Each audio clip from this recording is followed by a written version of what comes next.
One of the coolest things I ever saw at a haunted house was actually back at '94. I think it had to have been the Monroe JCs. I don't know who else would have been putting on a haunted house at that time in that area. So I went through with my mom, my stepdad, and my brother.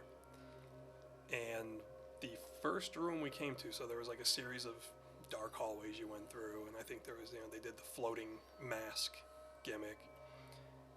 Then we came to this room, and you could see through the doorway there was like a burly, like like hooded executioner type, and he had a whip or a chain, and he was just relentlessly whipping this kid who had chains around his wrists. And I remember he had pain on his face. It was kind of reminiscent of Kiss. Um, that's what it put me in mind of, anyways, at the time. And the kid was just shrieking for help.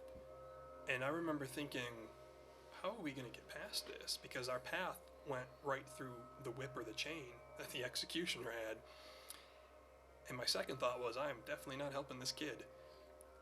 So my mom and stepdad continued just to like shuffle forward. I'm like, whoa, what? They're going to get whipped. And as they were going through, I realized it was a hologram. And as I came through it myself, the whole thing kind of flattened out, but it also put me face to face with this screaming, terrified kid. I mean, it was terrifying. Even when I knew it was a hologram, it was terrifying. And my brother and I have talked about this at length. I still don't have an explanation of how they made a hologram, or not a hologram, but a projection that realistic back in '94. Because to this day, 25 years later, I've been to roughly 100 haunted attractions, never seen anything as convincing. So I don't know what alchemy they had brewed up there in that haunted house, but it was impressive. Maybe it was like a combination of strobes or something, but yeah, that was creepy. Very effective. You know what? Bobby did try to do something like that though with projectors. Like if you use three projectors, they come out as a hologram, I guess. So maybe that's what they did. Maybe. Did they have projectors back then? Yeah. In '94? Yeah. Listen, I don't know. I was one. Oh.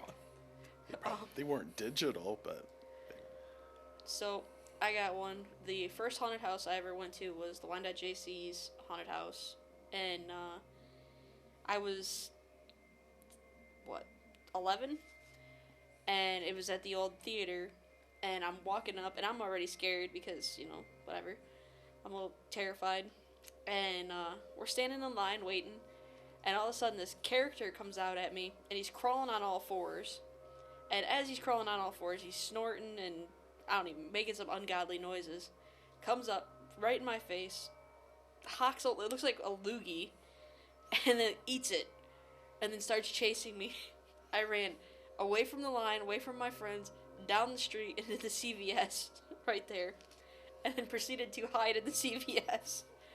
And then, after some time passed, I decided to be brave again and walk back out and go rejoin my friends, to which he chased me back down the street, across traffic, into CVS. And I was crying. I was so scared.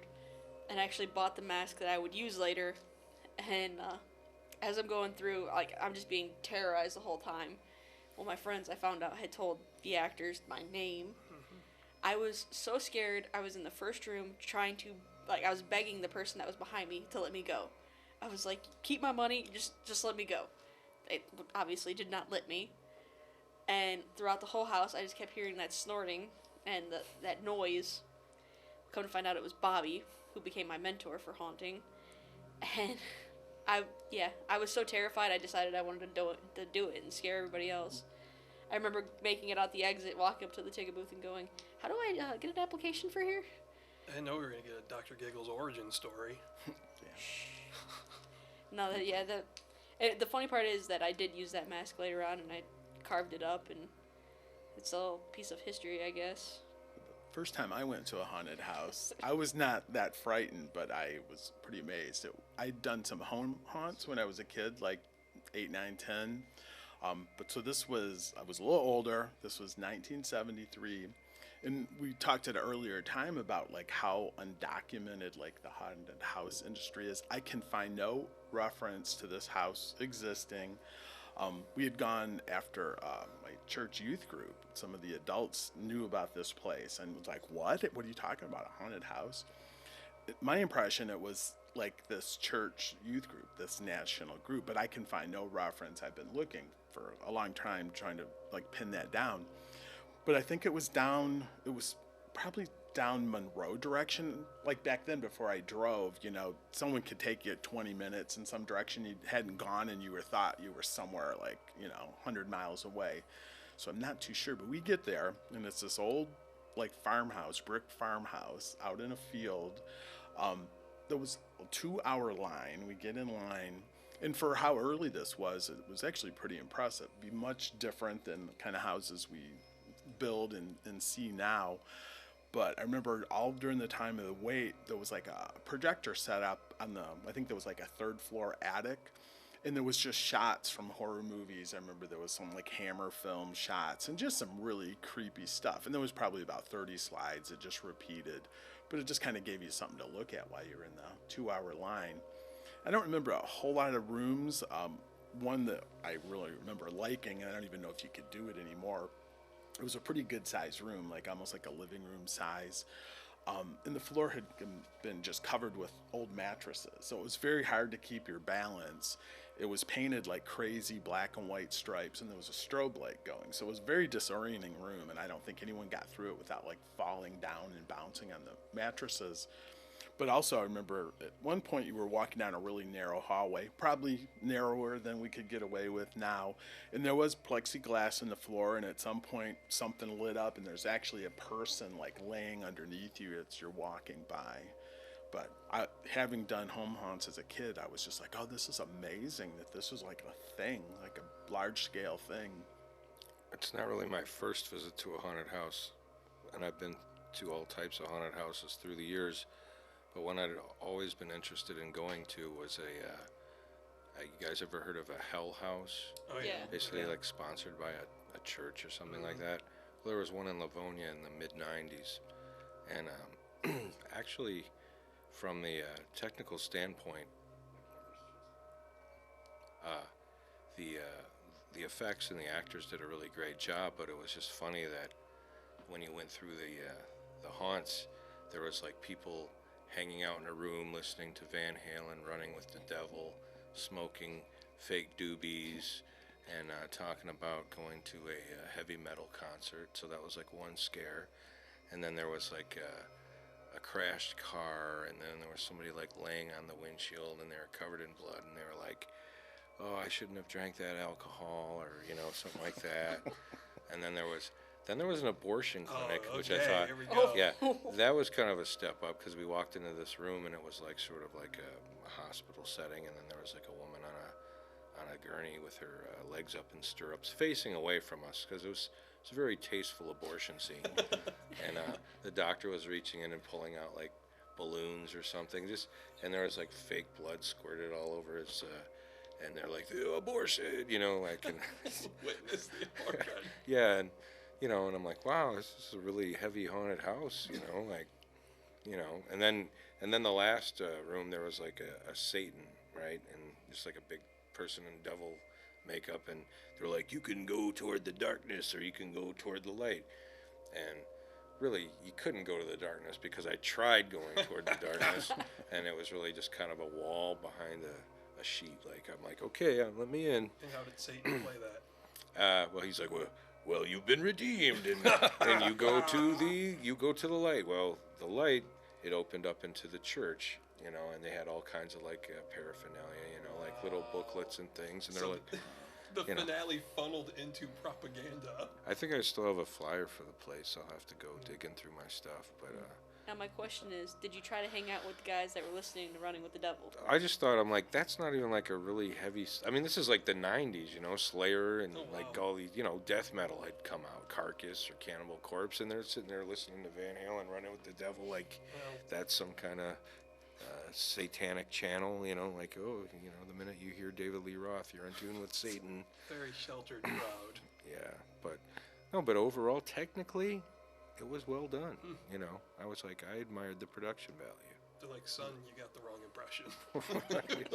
That's not what you were supposed to pay attention to. Learn nothing. I don't. One of the best haunts that I've like individual room, and I don't know if it was actually as good as I remember it because I was terrified, but it was like a scene out of The Ring, you know, the movie, and the way I remember it, it was all black and white. Like the room was painted black and white, and one of the actors had crawled out of the well. Well, I don't like crawling, but yeah. So even like from the way I remember, even the actress was wearing like all black and white. Her makeup was black and white, and she crawls out of this well and starts crawling towards me, and I lost it and ran.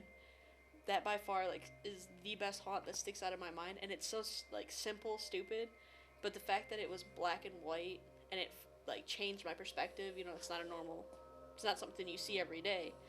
Like that room always just kind of sticks out in my head. I mean, I'll never recreate it because I'll be terrified to even walk past it. But, yeah. I don't know.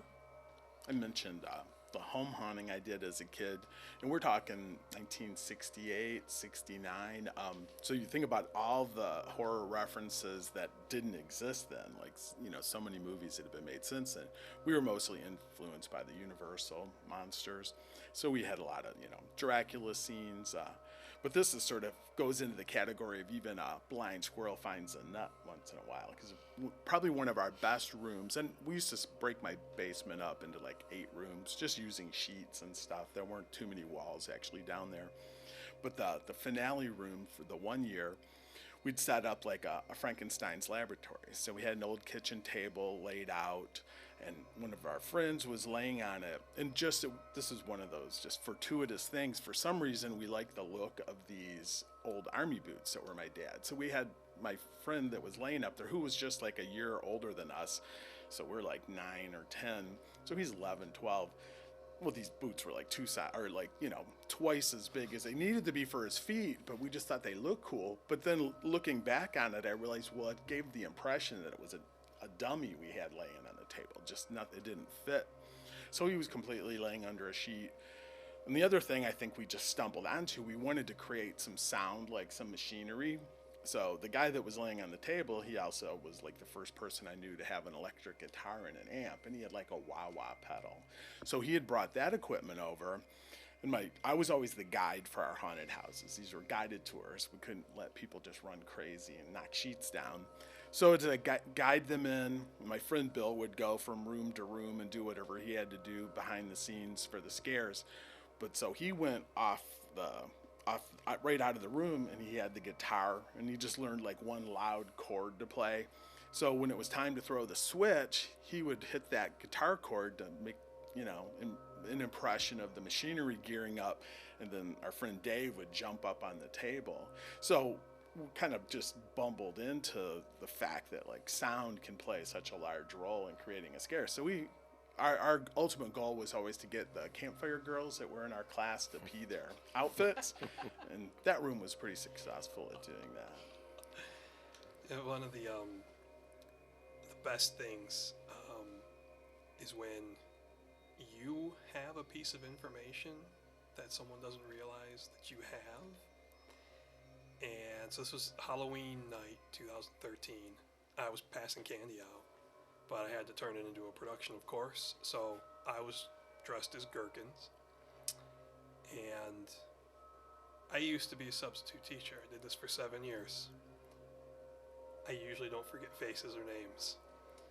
There was this kid, and I'm not going to say his name, but I had gone to school with his aunt.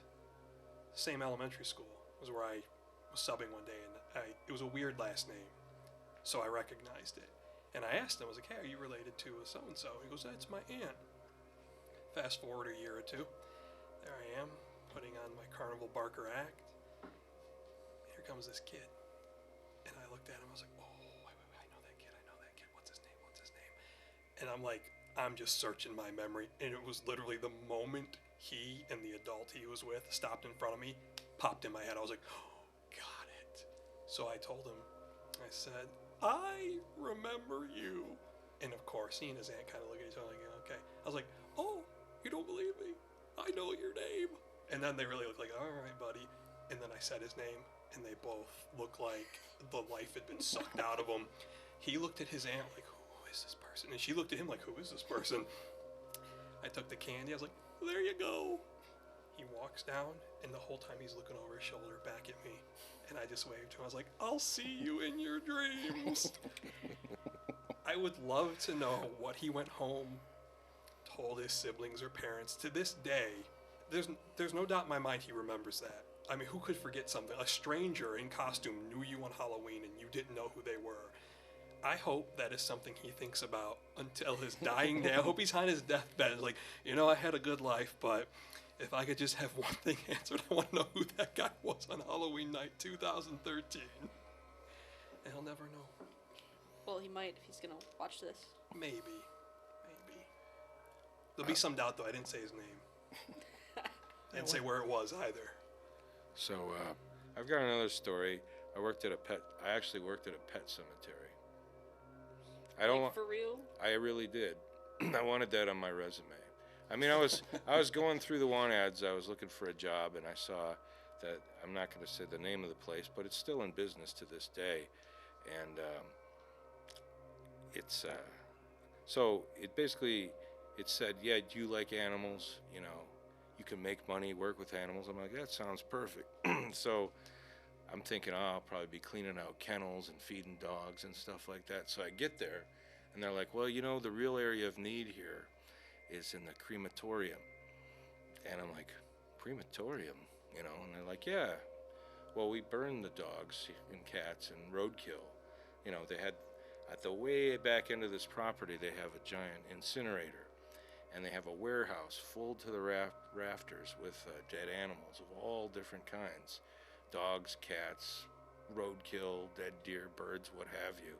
And my job was to shovel dead animals into this furnace.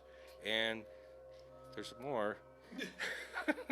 So at some point, the animals, maybe it's a deer or a Great Dane, well, they don't fit into the chute that goes into the incinerator. So part of my job was to make them fit, whether that is breaking their bones or actually like this. There was a prize Great Dane that came in on a cart, and they're like, you're gonna have to hacksaw the Great Dane's legs off. And so it was my first day. I'm trying to fit in, trying to make a good impression. It was your first day?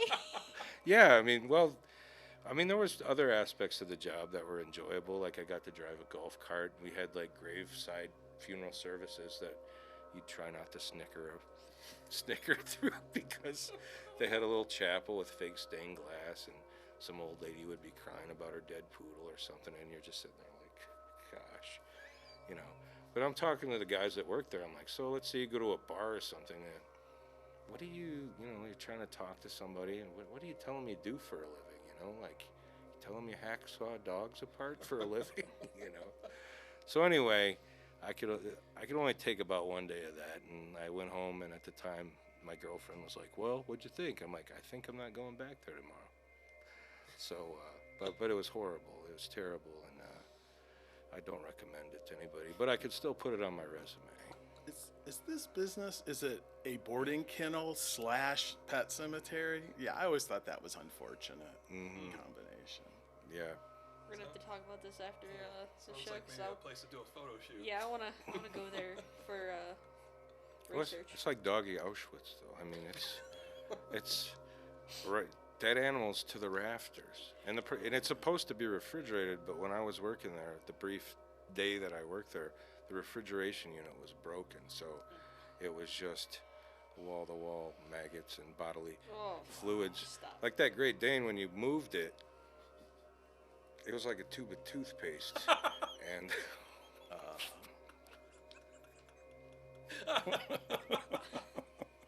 Oh man.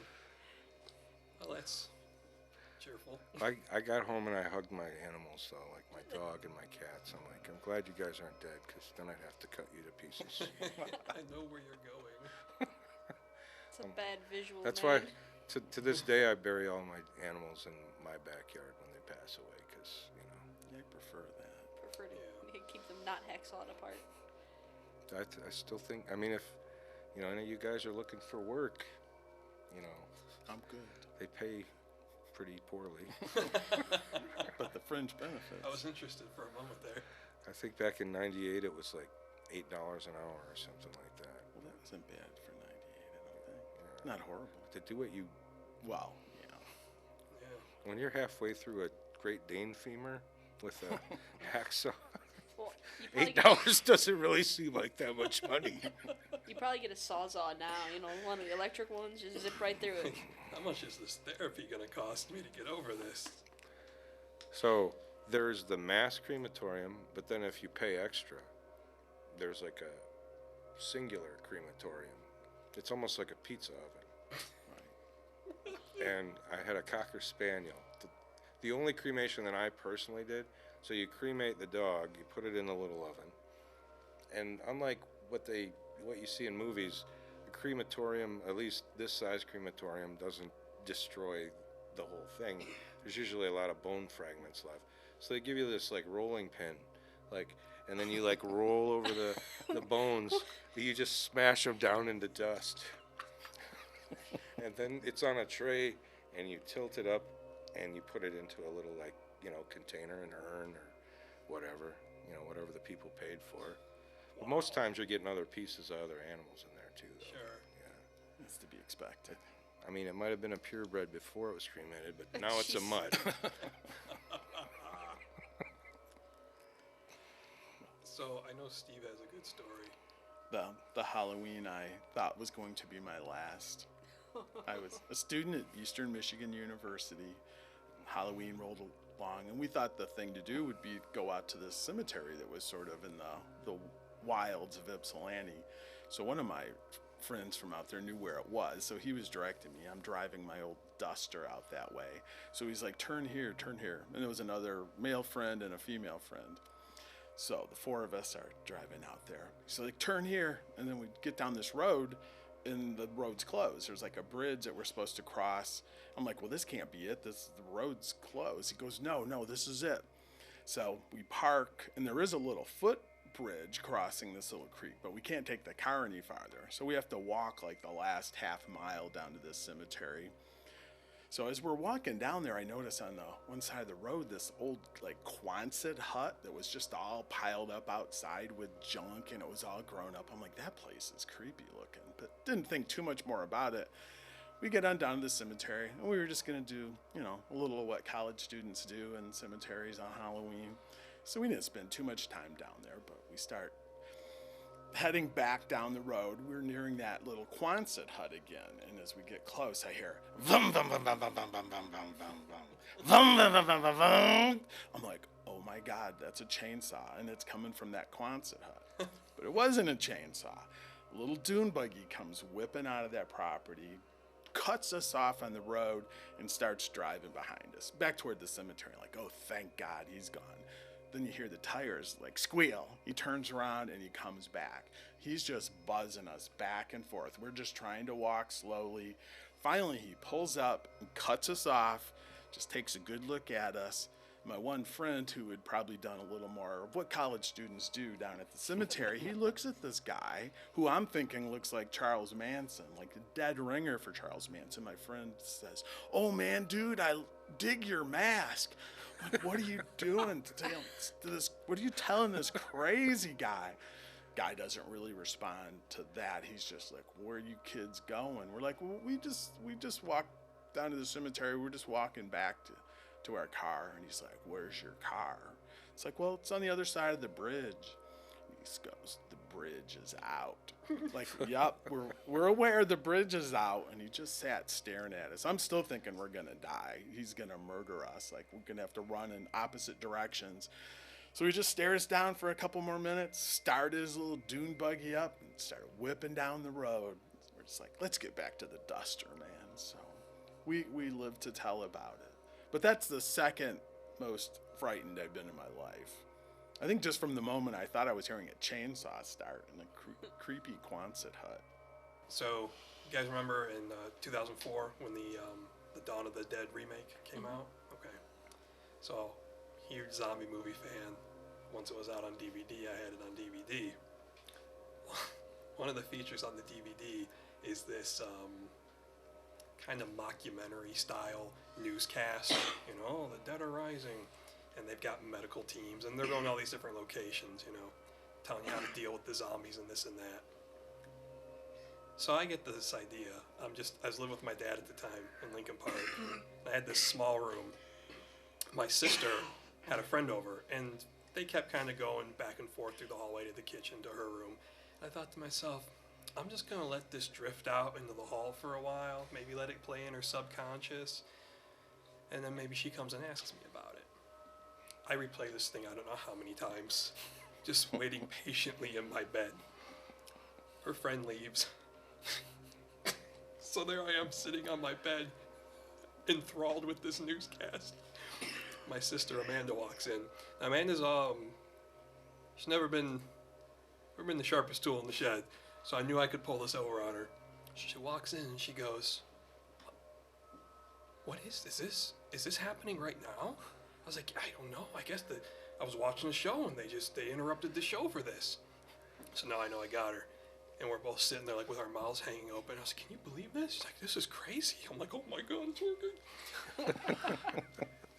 So I knew I had to get her out of the room before the video ended. This is maybe the moment where I knew I was in too deep. She goes, "Well, what should we do?" I said, "We gotta check the doors and windows."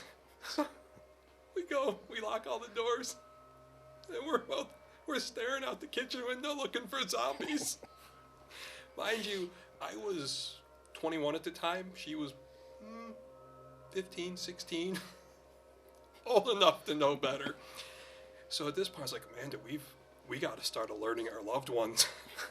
Now, this is about 2 a.m. She's like, "I'm going to call Mom." I was like, "Great idea." Now, my mom goes to bed at 7 p.m., wakes up at like 5 a.m. to start cleaning the house, you know.